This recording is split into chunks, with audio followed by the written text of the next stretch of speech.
Radio Kapi. Le journal avec Lucie Amba.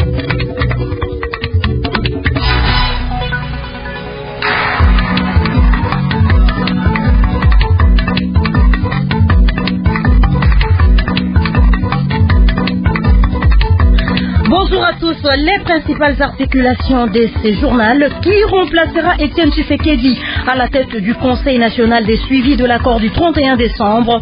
En tout cas, depuis hier, une commission a tenté en vain de résoudre ce problème. Dans ce journal, vous entendrez les impressions de Steve Mbikai. Arrestation à Lubumbashi d'une vingtaine de personnes dans la nuit de jeudi à vendredi au quartier Machi Picha. Les forces de l'ordre recherchent les personnes à la base des cas d'incendie sur 2 véhicules remorques survenus le mardi dernier dans ce quartier. Et puis, des agents de la SNEL inventorient les récepteurs électriques dans les ménages de la ville-province de Kinshasa. Ceci a pour but d'établir un équilibre entre le courant électrique produit par la SNEL et l'énergie facturée. Voilà pour les titres.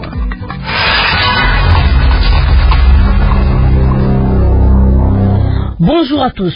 Au centre interdiocésain, le problème du remplacement d'Étienne Tshisekedi à la tête du Conseil national des suivis de l'accord du 31 décembre reste entier. Depuis hier, une commission a tenté en vain de résoudre ce problème. Selon quelques délégués, les discussions tournent autour des 3 candidatures à ce poste, à savoir Vital Kamerhe de l'UNC, Eve Bazaïba du MLC et Pierre Lumbi du G7. Sur les travaux de ce vendredi en commission, Steve Mbikai n'a pas manqué de livrer son impression. On écoute le président du Parti travailliste et ministre de l'enseignement supérieur et universitaire au micro d'Askin Zibia Tayoro. Pour ce qui est de la répartition des postes ministériels, on n'est trop avancé. Il reste quelques petits points à régler pour conclure. Mais en ce qui concerne le remplacement du président du CENSA, on commençait déjà, mais on a un peu arrêté. Le problème est encore entier. Quand vous savez que le poste a été créé pour une personne, M. Tshisekedi, qui n'est plus avec nous, c'était pas un poste créé pour une composante.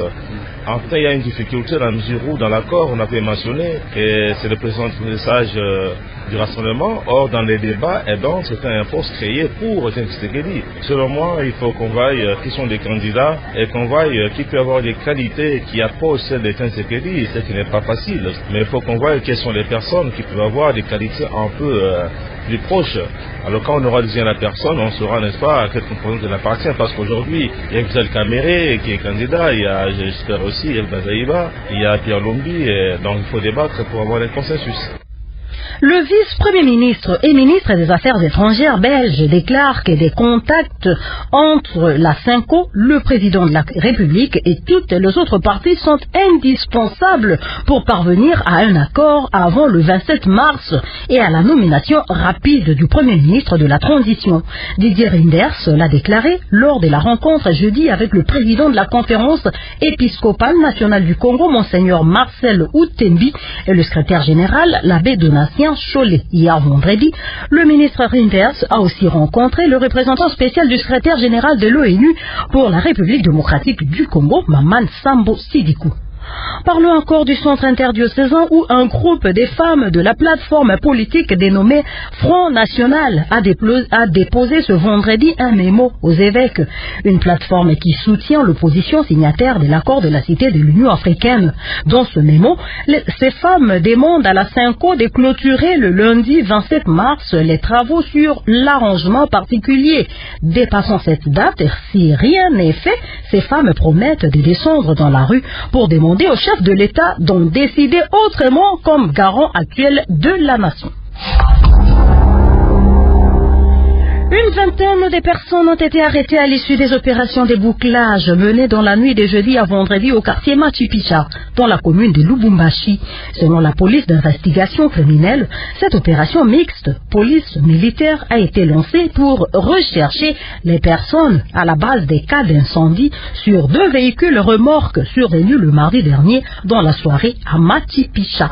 Entre-temps, des cas d'arrestation ont été complexes. Nelly Kabena. Ce vendredi matin, les habitants de Machipicha sont restés méfiants. Personne ne voulait commenter sur le bouclage de leur quartier. Toutefois, ils ont dénoncé les cas d'arrestation opérés par les militaires qui auraient fait recours à la force. La population évoque quelques dérapages car certaines maisons ont été vandalisées par ces hommes en uniforme. Cependant, au bureau de la brigade de la police d'investigation criminelle, on indique que parmi les personnes arrêtées, certaines avaient été identifiées au moment des faits, d'autres, c'est pour détention illégale d'objets militaires. Ils sont au total 26 civils et 2 éléments en uniforme accusés de complicité dans les cas d'incendie. Toujours au bureau de la police d'investigation criminelle, 7 autres personnes ont été arrêtées quelques heures après ces incendies. Plusieurs greffes sont portées à leur charge. C'est entre autres la détention du chanvre et autres boissons à forte dose d'alcool, la détention illégale d'objets militaires et aussi le pillage des sacs de farine. Interrogé sur ces opérations de bouclage, le commissaire provincial de la police, général Jean Bosco Galenga, contredit cependant la version de la police criminelle qui évoque le pillage de la farine de maïs par les personnes arrêtées. De Lubumbashi, Noli Kabena, Radio Okapi. Au Nord Kivu, la justice est caractérisée entre autres par le dysfonctionnement de ses principaux services, mais aussi par la surpopulation des maisons carcérales, aggravée par la lourdeur pour rendre les jugements dans les temps légaux. C'est en tout cas le constat fait par le vice-ministre national de la Justice qui a bouclé jeudi sa mission de 2 semaines dans cette province. Edouard Kiovekola était allé dresser un bilan des lieux de la justice au Nord et Sud Kivu. Il promet toutefois des sanctions. On écoute Edouard Kiovekola au micro de Denise Lukeso. Il y a des irrégularités, ça on ne peut pas refuser. Il y a aussi la volonté de pouvoir aller en avant et on a parlé avec les concernés directement. Quant à ceux qui sont dans les cas de manquements graves, ça on va présenter les rapports acquis des droits et les sanctions suivront après. Nous avons constaté qu'il y a lourdeur de rentrer les jugements dans l'état légal. Il y a aussi quelques difficultés effectivement liées à la justice, mais si jamais il y a 2 questions qui sont déjà prises à délibérer pendant 6 mois, ce sont des irrégularités. Donc c'est un problème majeur. On va faire les suivis avec nos partenaires de manière à ce que la loi puisse être respectée comme a dit le chef de l'État. Pour moi, je pense que la loi existe à partir de la sanction.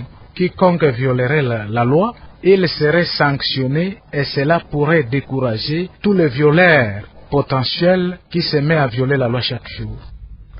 Affaire Germain Katanga, la Cour pénale internationale vient de rendre ce vendredi sa première ordonnance des réparations aux victimes. Il s'agit des réparations individuelles et collectives de 297 victimes des crimes commis par M. Katanga à Bogoro, en Ituri.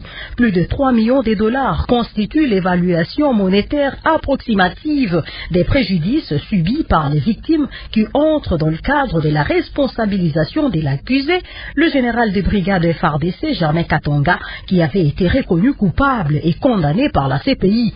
Ainsi, chaque victime recevra du fonds aux réparations, une structure autonome de la CPI, 250 $. Selon le chargé de l'unité des sensibilisations à la CPI Kinshasa, les représentants des victimes et la défense ont jusqu'au 28 juillet pour déposer leurs observations. Patrick Tchiboui a été joint par Jeff Ngori.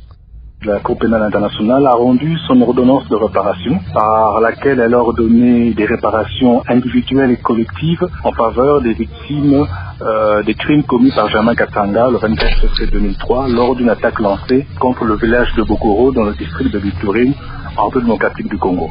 Et la Chambre donc a ordonné des réparations individuelles à 297 victimes de M. Katanga, à savoir une indemnisation symbolique de 250 $ pour chaque victime, ainsi que des réparations collectives ciblées sous la forme d'une aide au logement, d'un soutien à une activité génératrice de revenus, d'une aide à l'éducation et d'un soutien psychologique.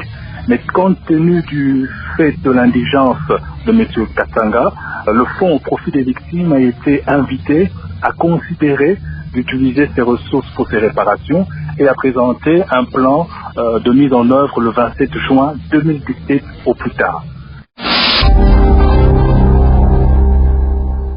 Vous les avez peut-être déjà reçus chez vous, des agents de la SNEL qui inventorient les récepteurs électriques dans les ménages de la ville-province de Kinshasa.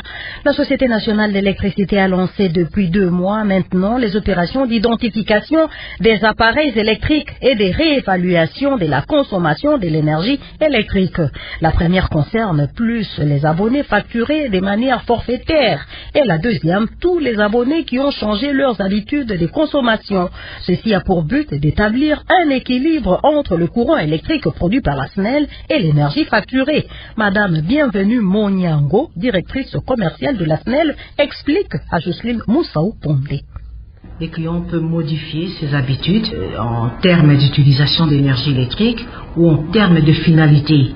Le nombre des occupants de la parcelle, ça peut être réduit ou augmenter, et ça a toujours un impact sur la consommation. Par rapport au nombre de récepteurs, on diminue, on augmente, ça a un impact sur la consommation. On peut au départ faire appel à l'énergie électrique à des fins domestiques, et du jour au lendemain, on a un commerce devant chez soi. Nous avons constaté un écart entre l'énergie que nous avons livrée sur les réseaux et l'énergie que nous avons facturée. Nous avons plus ou moins les heures que nous estimons d'utilisation de chaque appareil. C'est vraiment le minima. Nous tenons compte aussi des heures d'indisponibilité. Nous tenons compte de délestage, nous tenons compte des pannes, et toutes ces heures-là viennent en réduction des heures ou des consommations que nous déterminons par l'approche estimative. Voilà, c'est la fin du journal. Merci de rester branché sur Radio Okapi.